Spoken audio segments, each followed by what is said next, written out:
Hi everyone, it's Ellen from Classroom Unbound, and today I'm going to share with you the books that we read this month and also announce the winner of the Seasons of My Military Student book that I did a review of earlier this month. Okay, so first I will announce the winner, and the winner is Candace W. I don't want to say the last name just in case for privacy, but I did email you, Candace, and just let me know your address so that I can send you this book this week. Okay, a little update for us.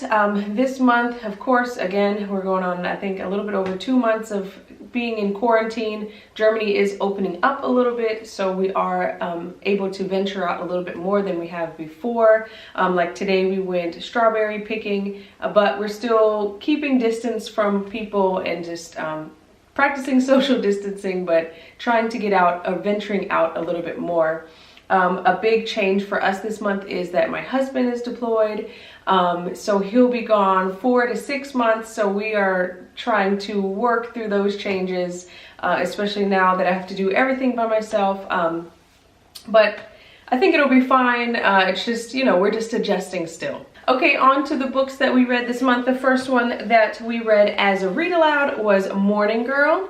And this is a story about the Taino people, and basically it goes back and forth between a girl and her brother, and what are their names? Morning Girl and Starboy. And it goes back and forth kind of telling their, oh, can you see it? Okay. Kind of telling their story, how their life is, what they do day to day, how they interact with each other. And this, at the end, I feel like I need to share this because it was a little confusing for me at first, but at the end is Christopher Columbus's arrival. So it's really rich in just the lives that they lived and showing the more human side of the Taino people before the arrival of Christopher Columbus. So we really like this, and we talked a little bit about what it must have been like for them to have, you know, Christopher Columbus come and basically like destroy their lives as they knew it. But we like this one, and we had some good conversations from this one. Okay, our second read aloud was Gone Fishing, if you can see that. And this is a novel told in verse. So all of the stories were in basically in poems, and this was part of the my son's Lightning Literature curriculum, and we enjoyed this. Number one, because I don't really read a lot of poetry, so I think it's always good to add poetry into reading. But we had good conversation about the types of poems, and in the back there's actually like a glossary on the different like techniques and the different ways to make poems, the different types of poems. So we had a lot of good conversations on just how to write poems, what kind of stories they can tell, and so we did enjoy this one. So but to back up, this is a book about a boy who wants to go fishing with his dad, but his sister wants to tag along, and he's kind of trying to grapple with having a younger sister try to tag along on their fishing trip. So we enjoyed this one. My oldest has been reading through the Artemis Fowl series, and he, I think he read last month books 1 through 4 or 1 through 5. So this month he finished out 5 through 8, and he was really trying to finish it quickly because he read that the Artemis Fowl movie is coming out, so he wants to watch that. And I think in Germany it comes out like mid-June, so we'll watch that all together, and he really enjoyed the series a lot. I haven't read any of them, but I'm just glad that he's enjoying them so much.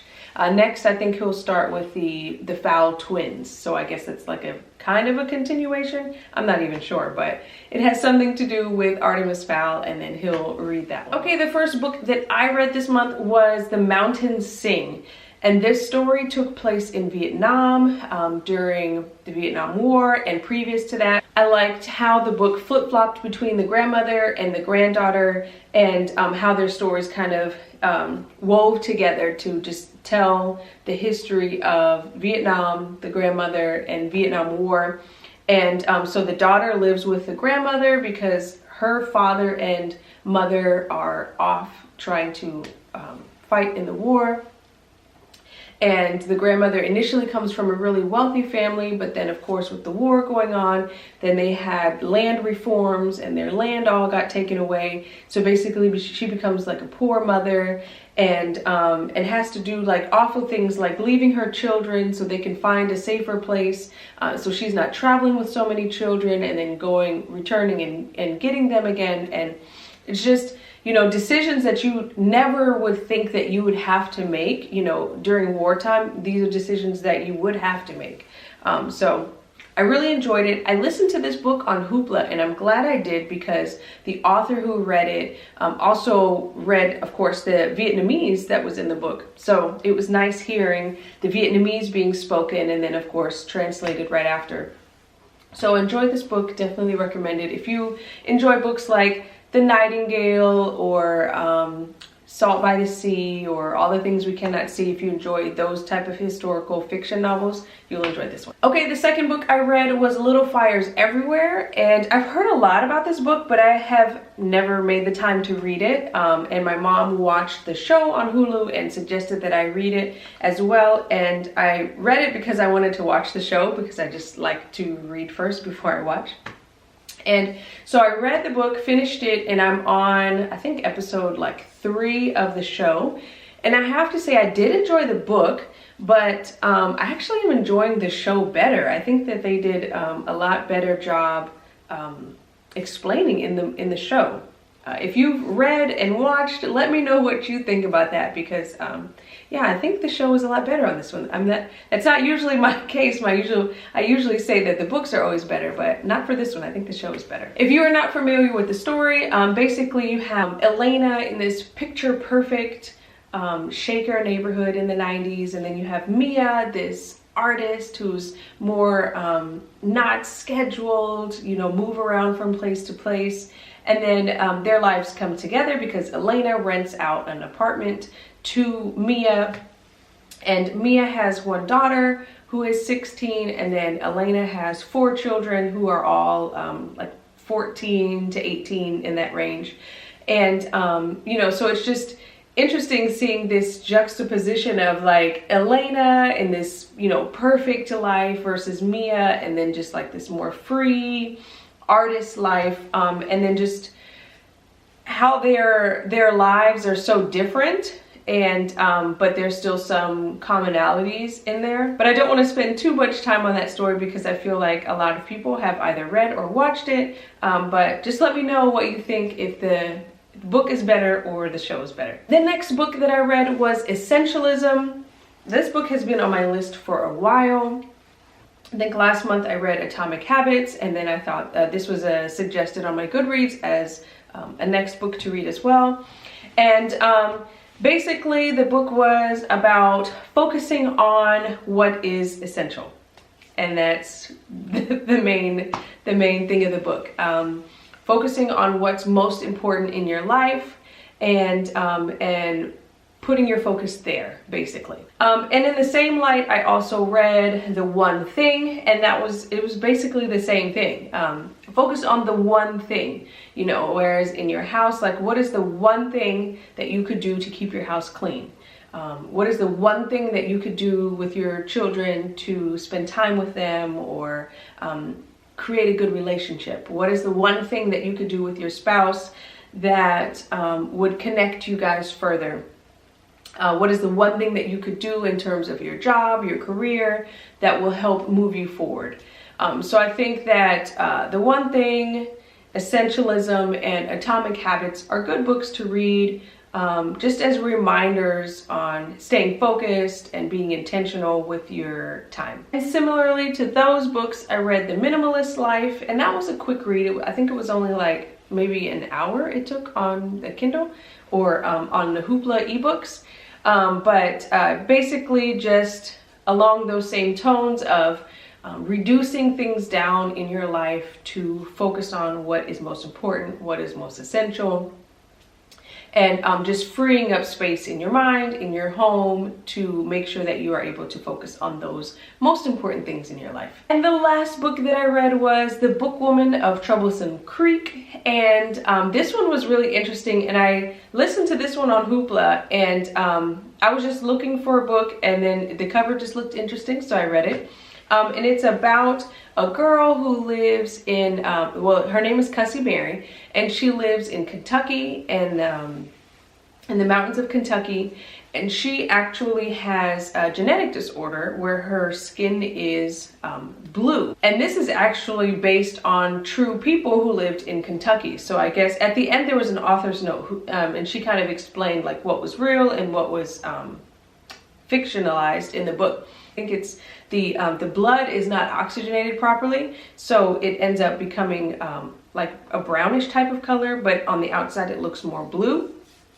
So so this book takes place in the 1930s in Kentucky, and the Cussy Mary is a bookwoman. So she's part of the Packhorse Library Project by, I believe it was President Roosevelt at the time.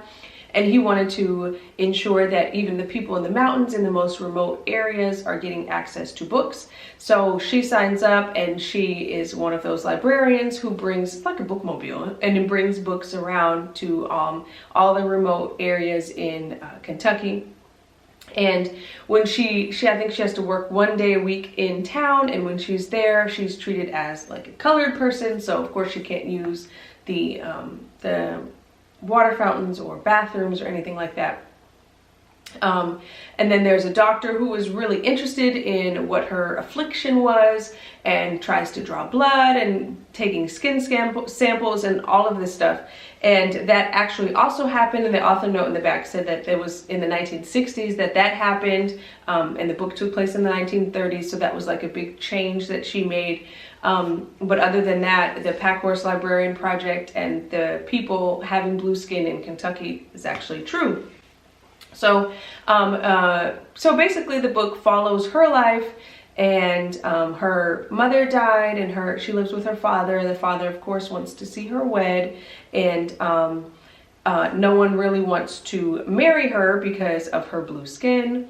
And she does get married at the beginning, but her husband dies, and so it's just kind of about her life and having this blue skin and trying to fight it and trying to find different ways to cure the skin issue, you know, but then also like loving herself for who she is. And yeah, I thought it was a really interesting book. And one part that did make me laugh was when she was delivering some books, one of the fathers comes and gets the books, and he starts complaining. He's like, my kids are reading, and that's all they're doing, and they're not getting their work done around the house, and they're just like lazily sitting around reading.